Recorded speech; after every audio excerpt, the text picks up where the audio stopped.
प्रिय विद्यार्थियों, आप सभी लोगों का स्वागत है आपके अपने YouTube चैनल डीजे सर पर। कक्षा 12 का देखिए मोस्ट इंपॉर्टेंट सेशन अर्थशास्त्र के विद्यार्थियों के लिए बहुत ही महत्वपूर्ण है 2024 का यूपी बोर्ड का। यदि आप 12th के विद्यार्थी हैं तो ये अर्थशास्त्र के महत्वपूर्ण सेशन आपके लिए। प्रश्न संख्या पहला देख लीजिए क्या है। सिर्फ कीमत में कमी के कारण मांग में बढ़ोतरी को क्या कहते हैं? मांग का विस्तार कहते हैं। क्या कहते हैं? मांग का विस्तार। और डिस्कस बहुत ही मोस्ट इंपॉर्टेंट कंटेंट है, तो खुद भी लाभ उठाइए इसका और अपने क्लासमेट को भी इससे लाभान्वित जरूर कीजिएगा, ठीक है। और कल के पेपर यानी 28 फरवरी को ये सभी प्रश्न आपको देखने को मिल सकते हैं। दूसरा देखिए प्रश्न क्या हो जाएगा। उपभोक्ता की बचत की मान्यता पर आधारित है सीमांत उपयोगिता हाश नियम। उपभोक्ता की बचत विचार का प्रतिपादन किसने किया था? तो ये किए करने वाले व्यक्ति थे ड्यूपिट। कौन थे? ड्यूपिट, ठीक है ना। चौथा प्रश्न क्या है। निम्न में से कौन सी पुस्तक में प्रोफेसर मार्शल ने उपभोक्ता की बचत के विचार को वैज्ञानिक रूप दिया? तो प्रिंसिपल ऑफ इकोनॉमिक्स। क्या नाम था उनका? Principle of economics. उपभोक्ता की बचत की अवधारणा सर्वप्रथम निम्न में से किसने दी थी? तो ये देने वाले व्यक्ति थे, उनका नाम था अल्फ्रेड मार्शल। उपभोक्ता की बचत की अवधारणा सर्वप्रथम देने वाले व्यक्ति कौन थे? उनका नाम था अल्फ्रेड मार्शल। दो वस्तुओं के संदर्भ में उपभोक्ता साम्य में तब प्राप्त होता है जब दोनों वस्तुओं की कुल उपयोगिता समान हो। क्या हो? दोनों वस्तुओं की कुल उपयोगिता समान हो। प्रश्नों की श्रृंखला हम लोग बढ़ते हैं डिस्कशन आगे देखिए यहाँ पर और देखते हैं अन्य प्रश्नों को। देखिए सातवां प्रश्न क्या है। एक आवश्यक वस्तु के लिए मांग की मूल्य की सापेक्षता क्या होती है? ये होता है इकाई से कम होता है। यदि किसी वस्तु की मांग में पूर्णतया लोचदार हो तो उसकी मांग रेखा यक्ष अक्ष के समानांतर होगी। किसके समानांतर होगी? यक्ष अक्ष के समानांतर, ठीक है। पूर्णतया बेलोचदार मांग वक्र पर मांगी गई लोच क्या होती है? शून्य होती है। क्या होती है डिस्टेंस? शून्य होती है, ठीक है ना।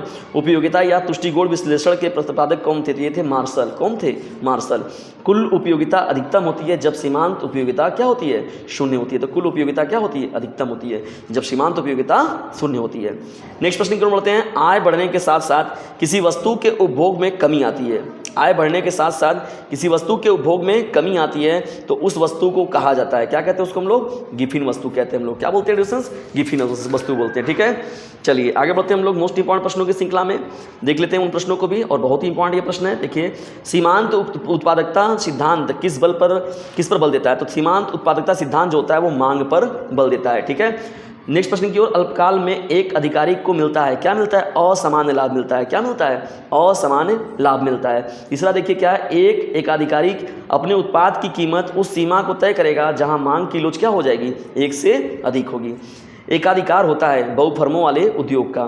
कौन सा तत्व बाजार के विस्तार को प्रभावित करता है? तो शांति व सुरक्षा, व्यापार के वैज्ञानिक ढंग और सरकार की नीति, ये सभी चीज़ें होती हैं बाजार के विस्तार को प्रभावित करती हैं।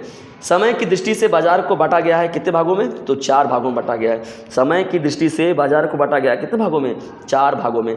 कौन सी प्रतियोगिता व्यवहारिक जीवन में पाई जाती है? तो उसे हम लोग कहते हैं अपूर्ण प्रतियोगिता कहते हैं। क्या कहते हैं? अपूर्ण प्रतियोगिता। दूध का बाजार है, स्थानीय बाजार होता है।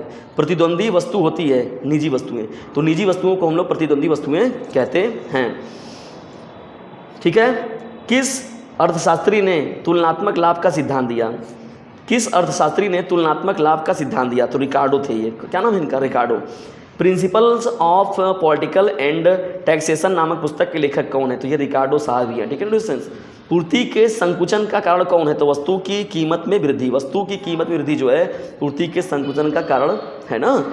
पूर्ति के विस्तार का कारण कौन है? तो वस्तु का अधिक उत्पादन। वस्तु का अधिक उत्पादन क्या होता है? पूर्ति के विस्तार का कारण होता है। और पूर्ति के विस्तार में क्या होता है? उसी पूर्ति वक्र पर नीचे से ऊपर की ओर गति करते हैं, ठीक है दोस्तों। तो ये अर्थशास्त्र का था मोस्ट इंपॉर्टेंट प्रश्नों की श्रृंखला।